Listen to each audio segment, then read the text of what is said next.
Fire RFK Jr. This man is burning down our public health system from the inside. We have got to take his matches and his keys away, and we need to do it now.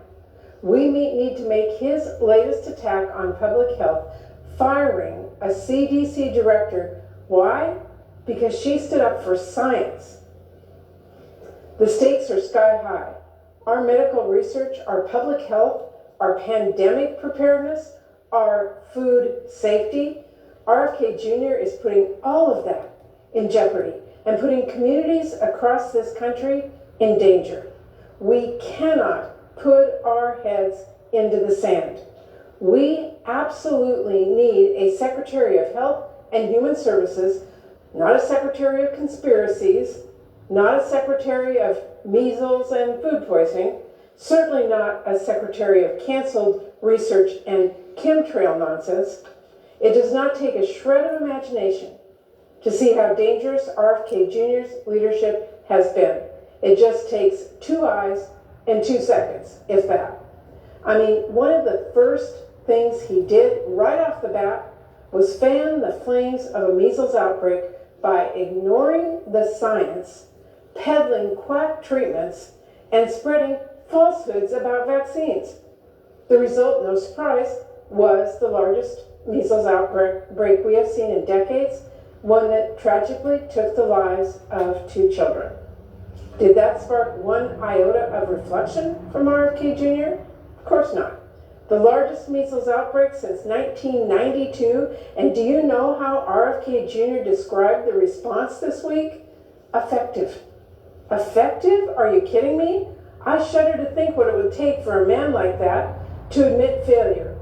We should all hope that we never find out. Instead of learning even a single lesson, all he has done now is double down on doing as much damage as possible. When it comes to vaccines, he has not only spouted off nonsense and falsehoods to families who are looking to him for reliable guidance, he fired every single member of CDC's Vaccine Advisory Board down to the very last one. And then he started replacing them with a who's who of anti-vax alarmists who have already started shaping federal policy to fit their anti-science conspiracies.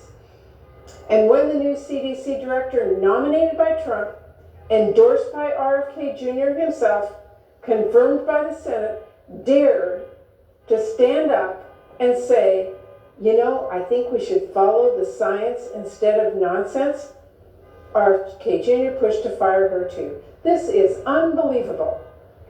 Meanwhile, when it comes to medical research, he is tossing promising work and potential breakthroughs into the garbage. One example, mRNA research is on the cutting edge of medical innovation, not just for life-saving vaccines, by the way, but for life-saving cancer treatments. And you don't have to just take my word for it. President Trump's own health leaders champion mRNA research as groundbreaking scientific advancement. But with all the lives hanging in the balance, RFK Jr. pulled the plug on all federal funding for mRNA research. Now, not only is this a massive blow to our researchers and to our patients, but it is a massive win, by the way, for China, who just been handed a huge opening to now take the lead on biomedical innovation. And mRNA technology isn't the only cancer research RFK Jr. has appended. He and Trump are cutting research grants across the board, across the country, and cutting patients off from clinical trials that were their last best chance at beating a deadly disease. They are now condemning some of these patients to death. They are killing their hope for a cure. And some of these patients are children. Last month, in fact, the National Cancer Institute's Pediatric Brain Tumor Consortium stopped enrolling kids with brain cancer in clinical trials that could save their lives. All after Trump and RFK Jr. ended federal funding for that work. What do my colleagues want to say to those parents? I don't even know what there is to say. Yes, we can fight to restore funding. Yes, we will fight here to restore funding, especially as so many of Trump's cuts are, in fact, outright illegal. But we cannot restore from here lost time, invaluable time, for kids fighting an incredibly deadly disease. For some of them, it may be too late, and that is heartbreaking. And it is a direct result of RFK Jr.'s disastrous leadership at HHS. To my colleagues, sorry does not cut it, especially if you aren't sorry enough to demand the person who's responsible to be fired. What happened to the accountability Republicans pretend to care so much about? And that's not all. RFK Jr. is sabotaging food safety. I'm glad that some companies are now choosing to remove artificial dyes from some of their products. But when it comes to bedrock regulations that keep all Americans safe and prevent foodborne illnesses, RFK Jr. may as well be pro-food poisoning, because on his watch, CDC is throwing in the towel on food safety monitoring. This summer, our Food Surveillance Network stopped monitoring requirements for all but 2 dangerous pathogens. I know RFK Jr. doesn't like listening to public health experts, but I don't think it takes an expert to understand that Listeria will not go away just because states don't track it. It will not go away because nobody's looking. Shigella outbreaks will not disappear if you ignore them. Foodborne diseases sicken people. They actually kill people. This isn't about following the science. That's as plain as day. You don't follow the science by defunding it. You do not follow the science by shutting it down. And you don't follow the science by firing scientists. That is exactly how RFK Jr. has been operating. And as I mentioned last week, we saw some of the most egregious examples yet when he fired the CDC director, all because she chose to listen to science instead of falsehoods, all because she insisted on protecting lives instead of pandering to anti-vax conspiracies. And as we now continue to see the damaging aftershocks of... This is Elder G. So now you see, Trump don't care nothing about old folks.